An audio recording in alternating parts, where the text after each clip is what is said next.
Olá pessoal, vamos iniciar hoje nosso treinamento sobre gestão ambiental, ok? Muito bom, para quem ainda não me conhece, meu nome é Rogério, sou formado em administração, tenho pós em produção e também em logística empresarial. Alguns outros cursos aí na área de legislação, tributária, aduaneira, comércio internacional, enfim. Atuei em diversas empresas na área de logística, na área de gestão, supply chain, enfim, por quase aí 30 anos. Muito bom, para iniciarmos nossa conversa sobre gestão ambiental, vamos nos ater inicialmente aos conceitos e definições aí, principalmente no que tange à legislação, ok? Vamos falar aí sobre o que é o direito ambiental, não é? É um complexo de princípios e normas reguladoras de atividades humanas que, direta ou indiretamente, possam afetar a sanidade do ambiente em sua dimensão global, visando a sua sustentabilidade para as presenças, para as gerações presenças e as futuras gerações, ok? Então, toda atividade humana que pode, aí, direto ou indiretamente, afetar, né, o meio ambiente, o direito ambiental, de alguma maneira, irá tratar sobre essas intervenções, ok? O que é o meio ambiente? Não é? É o conjunto de condições, leis, influências e interações de ordem física, química e biológica que permite, abriga e rege a vida em todas as suas formas, ok?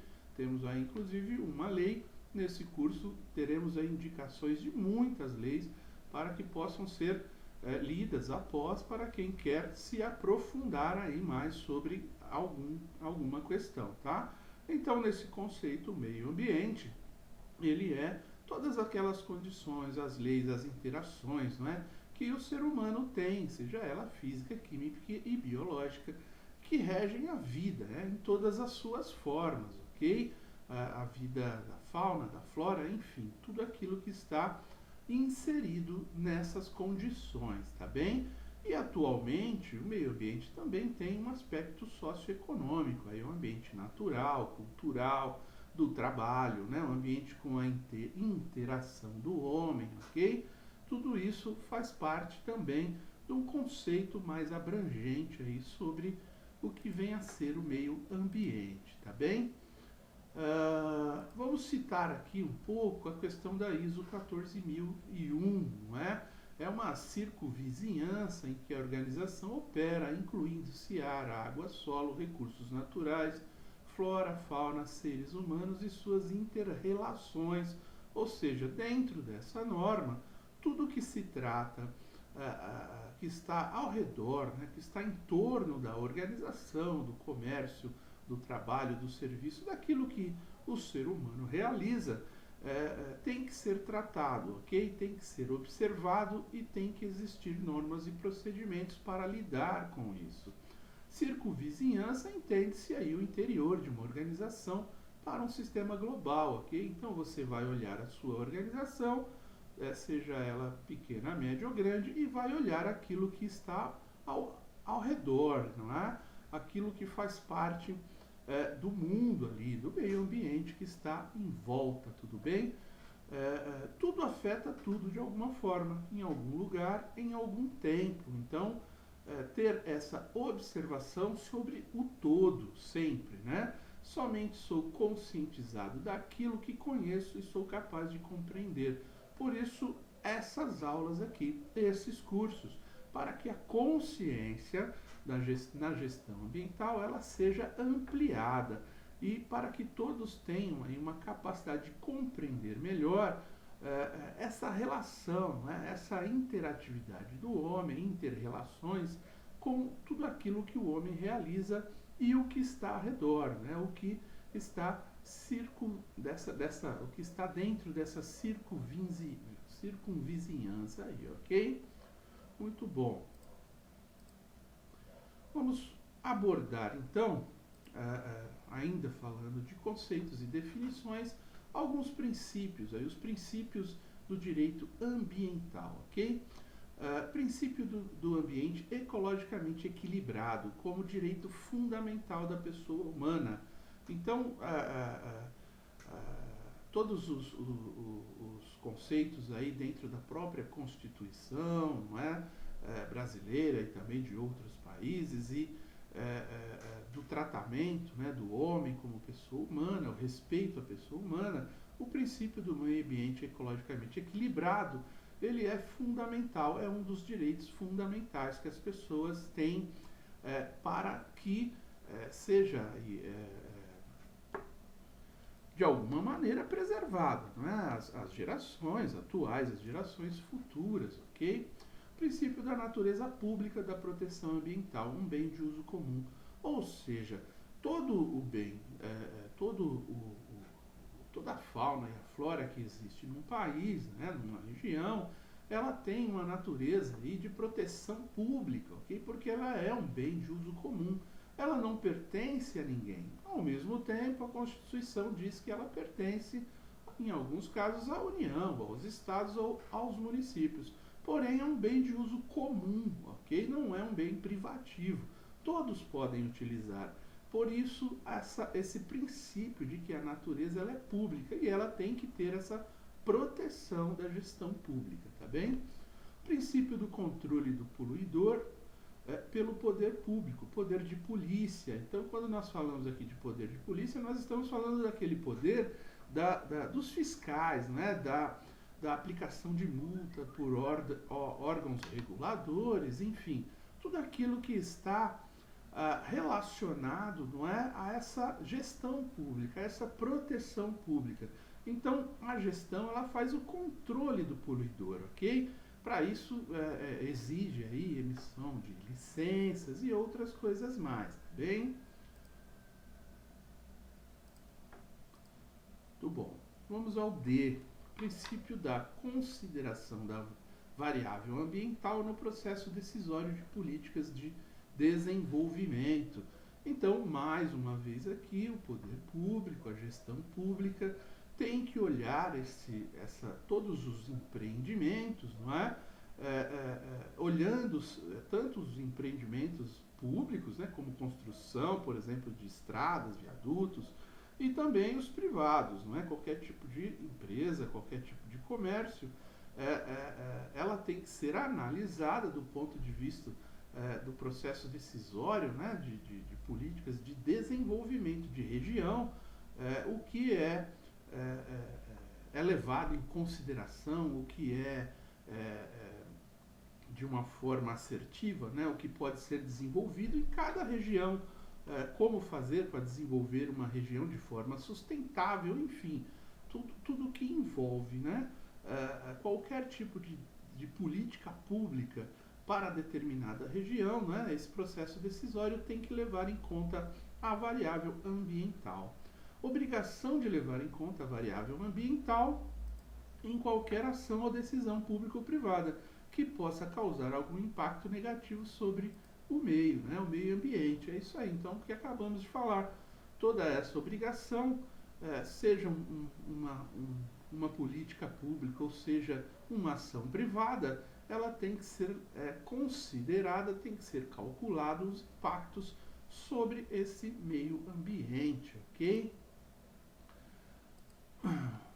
Vamos agora à letra E, falando aí do princípio da participação comunitária. Também cabe ao poder público e à coletividade o dever de proteger e preservar o meio ambiente para as presentes e futuras gerações, participando na formulação e execução da política ambiental, tá bem? Então, além das leis, de tudo aquilo que é colocado aí pelo poder público como proteção ao meio ambiente, a participação comunitária ela é fundamental. A participação nessas reuniões, às vezes aí os municípios fazem, né, normalmente o plano, né, de desenvolvimento local, aquele plano padrão, onde as regiões, né, o que pode ser, onde pode se instalar comércios, onde pode se instalar indústrias, enfim. Esse plano geral, não é, ele tem que ter a participação comunitária, é fundamental para a proteção, inclusive, não é? e a preservação do meio ambiente. A letra F, nós falamos aí do princípio do poluidor pagador. A Constituição também, a Constituição brasileira de 88, ela é bastante abrangente nessa questão que quem polui paga, quem polui é obrigado a reparar aquilo, né, independentemente de processos civis, penais, multas, não é, advertências, ele ainda tem que ser tem que restabelecer a condição do meio ambiente. Não é? É imposta ao poluidor e predador a obrigação de recuperar e ou indenizar os danos causados, ok? Muito bom. Tudo isso é uma questão de consciência, não é isso? Quando a gente fala aí de gestão ambiental, um dos principais desafios é você fazer com que a comunidade, não é, o poder público, os empresários, empreendedores, enfim, todos tenham uma consciência e saibam quais são os caminhos corretos para buscar desenvolver uma política, seja ela pública ou um empreendimento privado, ok? E na letra G temos aí o princípio da prevenção. Então deve ser dada prioridade às medidas que evitem o nascimento dos atentados ao meio ambiente, né? De forma a reduzir ou eliminar as causas de ações suscetíveis de alterar sua qualidade. Então, qualquer tipo de atividade que vá ser desenvolvida, seja ela pública ou privada, você tem que dar prioridade àquilo que você consegue fazer com prevenção, que elimine, né, ou evite ou reduza qualquer tipo de atentado ao meio ambiente. Na letra H, temos aí o princípio da função socioambiental da propriedade, ok? O uso da propriedade está condicionado ao bem-estar social. Somente será reconhecido o direito da propriedade quando cumprida a função social ambiental. Então aqui, né, entrando aí nas questões de direito civil, né, questão de propriedade, posse, enfim, tem que ser levado em consideração também a questão socioambiental, ou seja, você não pode simplesmente fazer o que você quer da sua propriedade, caso você tenha, não é, essa circunvizinhança que nós acabamos de falar, ela também tem que ser levada em consideração. Então, o princípio, né, você pode inclusive perder a posse, não é, a propriedade de um terreno, caso você não esteja cumprindo, não é, aquilo que está condicionado ao bem-estar social pela legislação municipal, estadual e federal, ok? Muito bom. Como nós acabamos de falar, um dos grandes desafios na questão da gestão ambiental é a conscientização, essa conscientização ambiental. E ela tem aí acontecido em maior grau, não é, nos últimos anos, com várias conferências, né, começando aí, por exemplo, com a de Estocolmo, em 72, não é, essa Conferência das Nações Unidas aí, sobre o meio ambiente, promovida pela própria ONU, com a participação aí de 114 países, não é?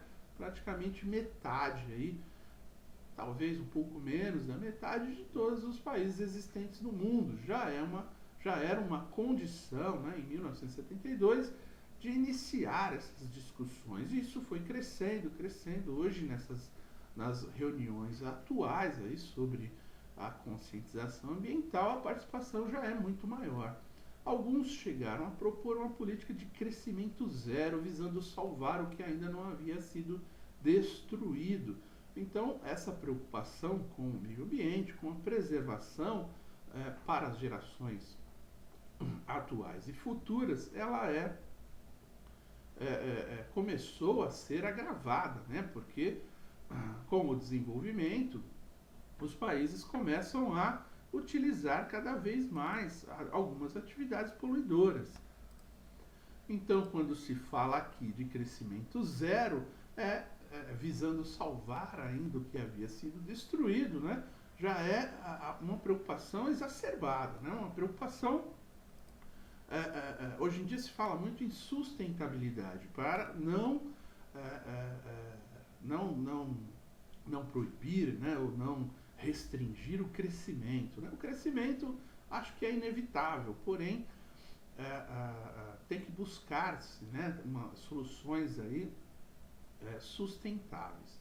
A oportunidade trouxe uma maior conscientização de uma possível desordem ecológica em âmbito mundial, né, havendo a necessidade de uma cooperação entre nações. Então essa conscientização ambiental, ela já passou a ser aí uma conscientização por muitas nações, né? Todas que começaram a participar dessa discussão.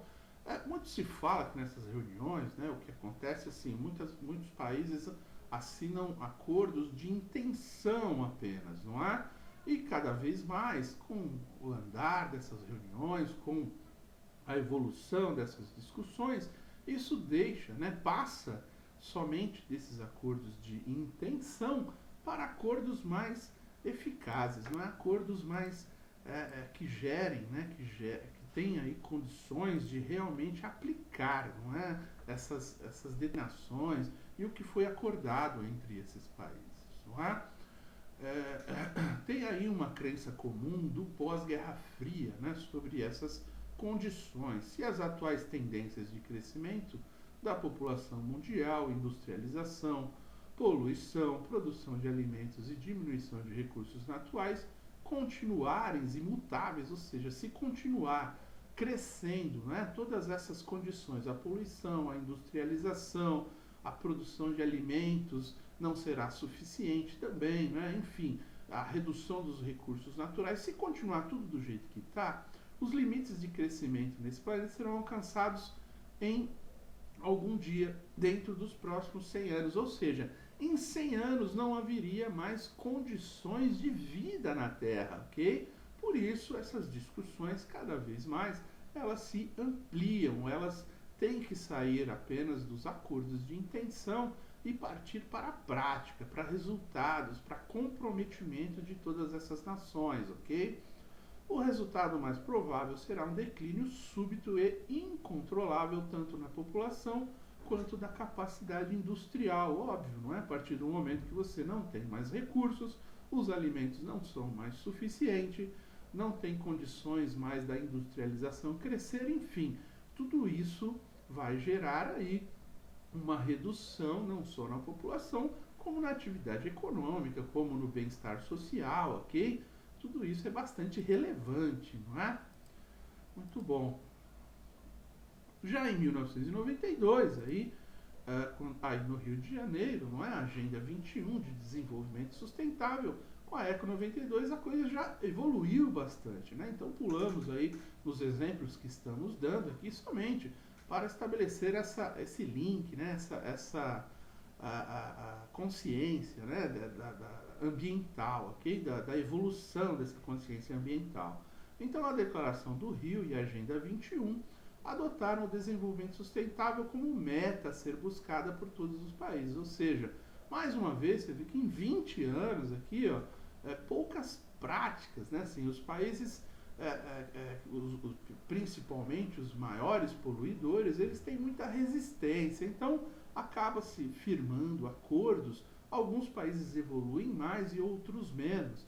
Mas há uma conscientização ambiental de que é necessário, inclusive os maiores poluidores, eles têm essa consciência cada vez mais abrangida, né? Cada vez mais ficam mais preocupados também, porque isso afeta não só os negócios, como política nacional, né? As gerações atuais, elas são muito mais preocupadas com essa condição ambiental, né? Tem mais essa conscientização ambiental e acabam cobrando dos seus políticos, né? Dos seus agentes públicos, soluções, né? Intervenções. Então, acaba que essa conscientização faz com que todos os países, de alguma forma, se comprometam um pouco mais com qualquer tipo de atitude prática, ok? A característica principal do desenvolvimento sustentável consiste na possível e desejável conciliação entre o desenvolvimento, a preservação do meio ambiente e a melhoria da qualidade de vida, ok? Então, o crescimento zero, tudo bem, ele pode ser uma utopia, isso não irá acontecer, não acredito nisso. Porém, se você tiver um desenvolvimento sustentável, onde você pode conciliar, não é, esse desenvolvimento econômico, a preservação, você concilia isso com a preservação do meio ambiente e, consequentemente, com a melhoria da qualidade de vida, ok? Então, essa conscientização ambiental, ela caminha cada vez mais para esses fundos, né? Para políticas públicas voltadas ao desenvolvimento sustentável, tá bem? Muito bom. Falamos aí bastante sobre direito, não é? Princípios de conscientização, e vamos aqui abordar alguma coisa já sobre recursos ambientais, conforme a Lei 6.938 aí. O que são recursos ambientais? A atmosfera, as águas interiores, superficiais e subterrâneas, os estuários, né, o mar territorial, estuários, né, onde tem aí uma preservação de algumas espécies, né, fundamentais aí para o meio ambiente, o mar territorial, né, o mar territorial definido, toda a costa, né, por exemplo, do Brasil, aí falam-se em 200 milhas náuticas, enfim, todo o mar territorial do país, o solo, o subsolo, os elementos da biosfera, não é? A fauna e a flora. Num conceito mais atual, engloba o patrimônio histórico, cultural e artístico, né? Tudo isso é considerado recursos naturais, ou seja, tudo que é recursos naturais são recursos ambientais, perfeito? E tudo isso está protegido dentro das leis que falamos até aqui, iremos aprofundar. Recurso natural não renovável, não é? Que é isso? Qualquer recurso natural finito que em escala de tempo humana, uma vez consumido, não possa ser renovado. Por exemplo, aí o petróleo, não é? Enfim, e outros mais aí, o ouro, diamantes, aquilo que você extrai, que aquilo não se renova, aquilo não pode ser novamente constituído, né, da forma como era antes. Então, esses é uma preocupação fundamental com esses recursos naturais não renováveis. E os recursos naturais, os renováveis, não é? Não possa ser totalmente consumido. Capacidade teórica de se reproduzir ou se regenerar. Ou seja, o caso das florestas, né? Todos nós consumimos a floresta no dia a dia, por exemplo, não é? E ele pode até se renovar, não é? Mas é uma capacidade teórica. Provavelmente não se renovará ou não se reproduzirá da mesma forma como era. Porém, pode ser alguma coisa semelhante. É considerável um recurso renovável. Ok? Apenas aqui conceitos para as nossas discussões aqui, aprofundamento aqui dentro do nosso curso. Ok? Para ficar bem claro o que é um recurso natural, o que é um recurso não renovável e um recurso renovável. Muito bom. A política nacional do meio ambiente. Então, temos aí também, além dos princípios do direito, uma política nacional do meio ambiente, não é? Que estabelece os padrões de qualidade ambiental, ok? Como tudo, né? Nós temos que ter um padrão mínimo de qualidade, um máximo aceitável, enfim, né? Que podemos, através dessa política nacional também, realizado o zoneamento ambiental. Né? Qual é o tipo de tratamento, conforme nós já falamos aqui, de políticas públicas, não é? De zoneamento dentro urbano, enfim, tudo isso tem influência nessas questões de zoneamento ambiental. Avaliação de impactos, não é? Dentro da política nacional, temos aí um processo de avaliação de qualquer tipo de impacto, antes, durante e depois de qualquer empreendimento, seja ele público ou privado, ok? No item 4, temos as condições de licenciamento e revisão das atividades, efetiva ou potencialmente poluidoras. imposição de medidas compensatórias e condicionamento de licenças, ok? Então, além das avaliações dos impactos, né, ambientais, temos aí a necessidade de licenciar as atividades, não é? E principalmente aquelas potencialmente poluidoras, que praticamente todas são, não é? De alguma forma. Nós iremos ver aí mais adiante no nosso curso, né? Poluição, ela pode ser sonora, ela pode ser física, química, biológica, enfim, né? Temos vários tipos aí de poluição, que, né, potencialmente, atividades potencialmente poluidoras que devem ser licenciadas, né? Inclusive aí com imposição de medidas compensatórias, ou seja, se você extrair, por exemplo, árvores de uma determinada região, como você vai compensar isso, não é? Então as leis, elas tratam cada vez mais, dentro dessa política nacional do meio ambiente, de estabelecer, não é, os limites, os contrapontos, não é? E o condicionamento das licenças também, o que você precisa ter, né? Quais são as condições que você precisa reunir para você conseguir as suas licenças de operação, não é? Licenças para armazenamento, licenças para transporte, enfim, tudo isso nós vamos aprofundar aqui. No item 5, o incentivo à produção e instalação de equipamentos e a criação ou absorção de tecnologias voltado para a melhoria da qualidade ambiental. Então, esse tipo de incentivo pode ser incentivos fiscais, não é? Pode ser incentivos tecnológicos, incentivos financeiros, enfim. Existe aí uma política nacional voltada para quem tem condições de instalação desses equipamentos com essa a capacidade de absorção, não é? de criação ou absorção de tecnologias que vão melhorar aí a qualidade ambiental. Então a política nacional também enxerga isso como um fato preponderante, ok? Criação dos espaços territoriais, especialmente protegidos pelo poder público federal, estadual e municipal. Então temos aí várias reservas, não é? Podemos citar aí algumas áreas, né, como a Amazônia, como o Cerrado, como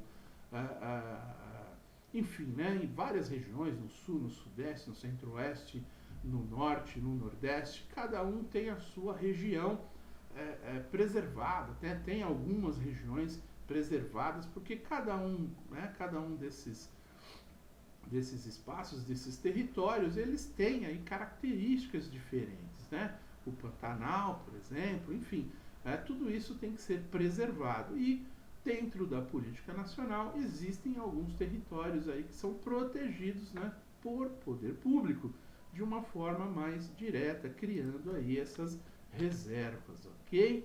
Muito bom. Toda essa política nacional, essas leis, não é, esse direito, essa conscientização, tudo isso faz parte de um sistema, vamos dizer assim, chamado CISNAMA, né? Sistema de Meio Ambiente Nacional, aí, né?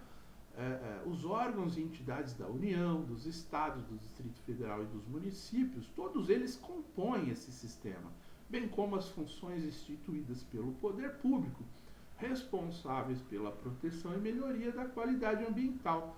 Todos esses sistemas, né, todas essas secretarias, seja do governo, da União, né, dos estados, dos municípios, de alguma forma eles trabalham como uma unidade só, todos em conjunto, não é? Para que seja estabelecida uma política nacional, não é? Que dá aí os parâmetros, que dá aí as diretrizes, e os estados e os municípios, cada um com as suas características, né, culturais e características ambientais, eles desenvolvam aí, né, eles tenham aí uma legislação que possa ser somada, não é, às diretrizes principais e fazer com que todo esse sistema funcione como um sistema único, tá bem? Temos também o Ministério do Meio Ambiente, não é, que vai trabalhar aí com CONAMA, IBAMA, ANA, CNRH, todos esses sistemas, né, todas essas autarquias, não é, sejam elas regulatórias ou executivas, eles estarão, comporão, né, de alguma maneira, estarão aí subordinados ao Ministério do Meio Ambiente de alguma maneira, ok? Secretarias e conselhos estaduais e municipais, não é? Dentro dos governos, como acabamos de falar, temos aí todas essas condições que precisamos unir, né, dentro do Estado, do município, agregando aí o governo federal, para que esse sistema, né, o SISNAMA, seja integrado, seja enxergue, não é, toda aí essas questões de políticas, política pública, política ambiental,